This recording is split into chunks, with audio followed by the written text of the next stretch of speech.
Hello everybody, I'm so happy you are here today. Can you believe it is already May? We are going into our second month of doing classes this way, so I hope that you've had a chance to listen really carefully each week and be prepared to learn something from our lesson, because when we get together back in church and have class our normal way, we will have some quizzes to see who was listening, and maybe there'll be some prizes too for the people who are listening really well. Today's lesson is going to be about Moses, and hopefully you did receive in the mail your activity page and your worksheet here. There's some questions about the lesson, so it can be good practice for our quiz when we get back together if you know the answers to these questions that are on the back of your worksheet. And there's also fun games you can play and some reminders about our lesson and a story as well. So make sure you take a look at your worksheet. Make sure you do those if you have a chance. They are fun and they will help you learn our lesson as well. Today we have a brand new verse we are learning. So far we have learned 3 different verses together. This will be our 4th verse. Can you believe it? We are learning a lot this year. So let's try this one all together. This is the new one we're going to work on first. Let's do it a couple of times together here, okay? So the new verse is Proverbs 3:5, and it says, "Trust in the Lord with all thine heart, and lean not unto thine own understanding." So let's talk about that really quick, just so we actually know what the words mean. So to trust in something is to believe in something, right? We trust in people, we trust in things. Most importantly, we trust in God. We believe in God, that what God says is true, what God says he'll do, that he will do. So we know what trust is. We know who the Lord is, right? So it says, trust in the Lord with all thine, that's you, that's your heart, right? And lean not unto thine own understanding. What this means here, the lean not unto thine own understanding, what that's saying is a lot of times we want to trust ourselves, right? You want to believe that you're the smartest person, or that you can come up with the best answer, or that we can fix our own problems. But really, God's the one that can help us do all of those things. So we don't want to rely just on the things that we understand, not on our own understanding, but on God, right? God tells us in the Bible, that's the answers that we need for every question we might ever have. The answer is in the Bible. So it doesn't make sense to rely on ourselves when we can rely on God, the one who made everything, the one who knows everything. That makes a whole lot more sense. All right, let's try this verse together. We're going to say the reference where it's found in the Bible, the verse, and then the reference again. Ready? Proverbs 3:5. Trust in the Lord with all thine heart, and lean not to thine own understanding. Proverbs 3:5. Very good. Now, I hope you work on that one this week. That is our newest verse, so of course you might need to spend a little bit more time to get it down, but I think you all will have it down in no time. Let's go through our 3 other verses really quickly here. I think you all already know these ones. Ready? Genesis 1:1. In the beginning, God created the heaven and the earth. Genesis 1:1. All right, the next verse we learned, John 3:16. John 3:16, for God so loved the world that he gave his only begotten Son, that whosoever believeth in him should not perish, but have everlasting life. John 3:16. And then the verse that we worked on most recently before that was Romans 3:23. So that one is, for all have sinned and come short of the glory of God. Romans 3:23. So 4 verses so far. I hope that you have a chance to memorize all of them, and hopefully they stay in your minds forever and ever, because they're really important things to know. All right, so today's lesson is about Moses.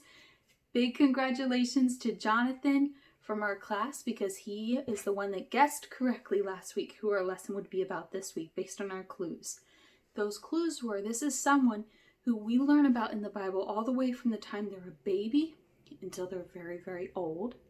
It's a man, and it's somebody that Mrs. Palumbi has talked about recently in junior church. And the answer was Moses. A lot of people, we don't hear about them in the Bible all the way from the time they're a baby throughout their whole life. But Moses is somebody, when he's first mentioned in the Bible, it's when he's a tiny, tiny little baby. So it's kind of interesting that you can learn all about his whole entire life. Now, at the time that Moses was born, the Israelites, God's people, many of them were living in the land of Egypt. Now, the problem is the Pharaoh, who was the leader, kind of like a king, the Pharaoh of Egypt did not like the Israelites. He realized that they were different because they were God's people. And you know what he was afraid of? He was afraid that they would start to fight the Egyptians and try to take over Egypt. Now, of course, that wasn't what they were trying to do. They were just trying to mind their own business and live their life. But the Pharaoh was very nervous that the Israelites would take over Egypt. So he decided to do a terrible, terrible, awful thing. And he told the doctors and nurses that if an Israelite lady had a baby boy, that she should kill him. That's terrible. That's not something that God would want. That's not something that we should think is okay. Killing a baby is awful, right? Well, Moses' mom, her name was Jochebed. Can you guys say Jochebed? I know that's not a name we hear a lot anymore. So let's say it all together. Ready? Jochebed. Jochebed had a baby and he was a boy. Now, she already had 2 older kids. She had a daughter named Miriam, and she was probably about a teenager, maybe around 13 years old. And then she had a little boy named Aaron, who was born before the Pharaoh made this decision to kill all the baby boys. And Aaron was just a few years old, maybe a little bit older than my daughter Blair, who most of you know. So she had Miriam, she had Aaron, and then baby Moses was born. But the problem is baby Moses was born during this time when all the baby boys were supposed to be killed.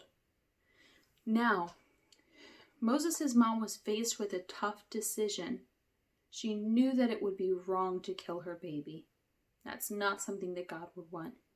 But she also knew that the Pharaoh, the Egyptians, they would not let her keep her baby boy. So she had a really tough decision to make. And she hid baby Moses in their house for as long as she could. But when he was about 3 months old, so he was still a very tiny baby, she knew she could not hide him anymore. Now, she decided to do what she could to try to make sure he would stay safe for as long as possible. So she built a little basket.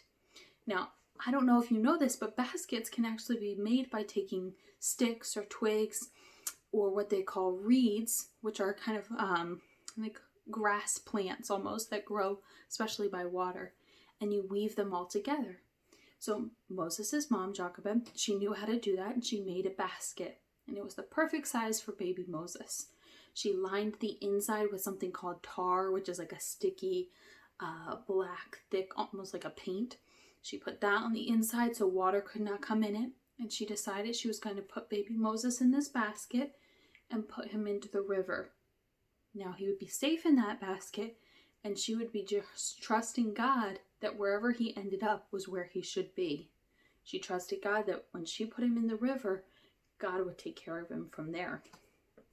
So early one morning, she went down to the river, and her and Miriam put little baby Moses into the basket and put him into the river, and they watched his little basket float away. Well, Miriam, who of course was Moses' sister, Jochebed's daughter, watched the basket as it went down the river and followed it to make sure she could see where Moses ended up, to make sure he was safe.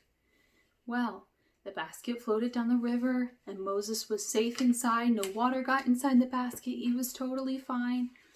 But guess where the basket ended up? Right in front of the Pharaoh's palace. Now, remember, Pharaoh was the one who wanted to kill all the Israelite baby boys. He did not want any Israelite baby boys to be in his country. And that's exactly where Moses' little basket ended up, right in front of his palace, his house.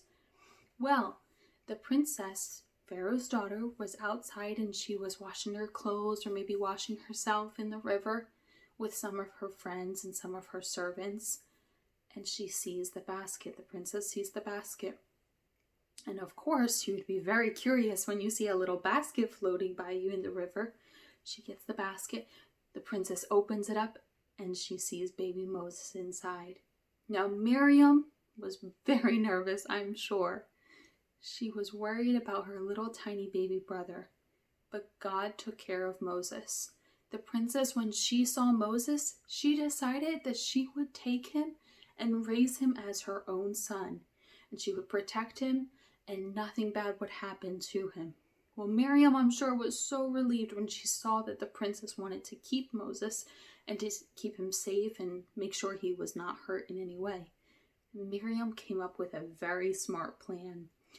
Miriam came out of hiding, where she was hiding behind the bushes there along the river, and she went over to the princess and she said, "You have that little baby now. You need someone to help you take care of him. Do you want me to go find one of the Israelite women and she can come and help you take care of that baby?" Well, of course, the princess needed some help with this little tiny baby who she just found, so she said yes to Miriam. Well, Miriam went, and of course, the lady who she found to bring back to the princess was Moses' mom, Jochebed. So Jochebed was able to come to the princess. She was able to take care of Moses, help raise him, make sure he was safe, and Moses was raised just like he was a prince in that household.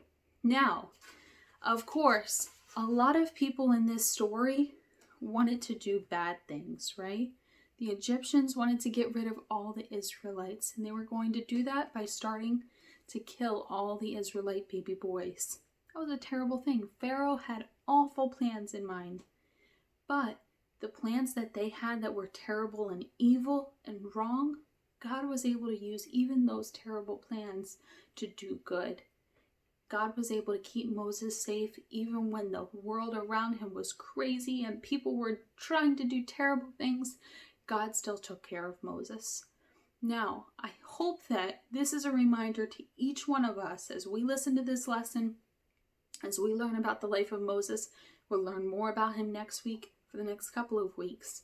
I hope that this reminds us that even when we're scared about things going on, even when we're not sure of what life is going to be like, even when we're nervous about people being mean to us, things like that, God will take care of us. And God can use even mean people or even people with bad intentions. God can use them to do good. So I hope that we learn a lot from the life of Moses. If you have a chance, read the story in your activity page that you received this week. And then next week we will be back to learn more about when Moses grew up and what God decided to do with his life. Okay, that is it for today's lesson. Enjoy the rest of your day. I hope you have a fantastic week. And let me know if there's any questions or if I can help you out with anything at all. I love you all, and I will see you next week. All right, bye-bye now.